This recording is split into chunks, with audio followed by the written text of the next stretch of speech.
Cinema మొత్తం బాగుంది. ఒక మాటలో చెప్పాలంటే స్టోరీ చాలా, డైరెక్షన్ అద్భుతం, క్లీన్ మూవీ. ఎక్కడ మనకి నాగ చైతన్య చాలా ఇంప్రూవ్ అయ్యాడు. అసలు మ్యూజిక్ అద్భుతంగా ఉంది. ఓవరాల్గా చాలా బాగుంది సినిమా, అద్భుతమైన సినిమా. ఫ్యామిలీ మొత్తం చూడొచ్చు. Excellent movie, clean movie, super బాగుంది సినిమా. పెద్ద సినిమా, మంచి లవ్ స్టోరీ, సూపర్ సూపర్, చాలా బాగుంది. Super man, super. Naga Chaitanya బాగా చేస్తాడు. చాలా బాగుంది మూవీ, ఆసమ్ మూవీ. మీరు లవ్ స్టోరీయే బట్ పక్కా ఫ్యామిలీ మూవీ. మీ మమ్మీ డాడీతో సిగ్గుపడకుండా కూర్చొని చూడొచ్చు, అంత మంచి సినిమా. Kalyan Krishna sir, you have done very nice job. Blockbuster, no doubt. మరో నిన్నే పెళ్ళాడతా. చాలా బాగుంది, super.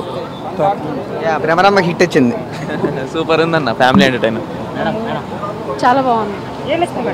Sorry, actually family oriented and మొత్తం ఫ్యామిలీ కలిసి చూడొచ్చు. చాలా బాగుంది. Very nice.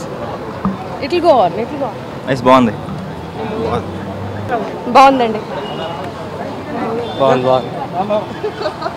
బాగుంది. అక్రేన్ ఫ్యామిలీలో ఇంకో సూపర్ హిట్. చాలా బాగుంది మూవీ, సూపర్గా ఉంది. చాలా బాగా చేశాడు, డైరెక్షన్ ఇంకా సూపర్. బ్లాక్ బస్టర్, మంచి మూవీ అన్న. ఆ మంచి ఆ ఫ్యామిలీ డ్రామా, ఆ మ్యూజిక్ బాగుంది, చాలా బాగుంది, నైస్. బాగుందన్న సినిమా. మంచి ఫ్యామిలీ ఎంటర్టైనర్.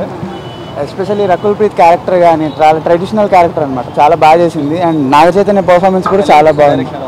డైరెక్షన్ సూపర్, మంచి ట్రెడిషనల్గా మన తెలుగు ఫిలింలా, పక్కా తెలుగు ఫిలిం. మ్యూజిక్ బాగుంది. బ్రహ్మరాంబకి నచ్చేసే పాట బాగా తీశారు. అండ్ సెకండ్ హాఫ్లో ఎస్పెషల్లీ నాగ చైతన్య ఒక సీన్ ఉంటుంది, బాగుంది. హైలైట్ అంటే మామూలుగా సరదాగా అలా వెళ్ళిపోతూ ఉంటుంది లవ్, వాళ్ళిద్దరి మధ్య సీన్స్. రకుల్ ప్రీత్ అండ్ నాగ చైతన్య మధ్య సీన్స్ బాగున్నాయి, బాగుంది.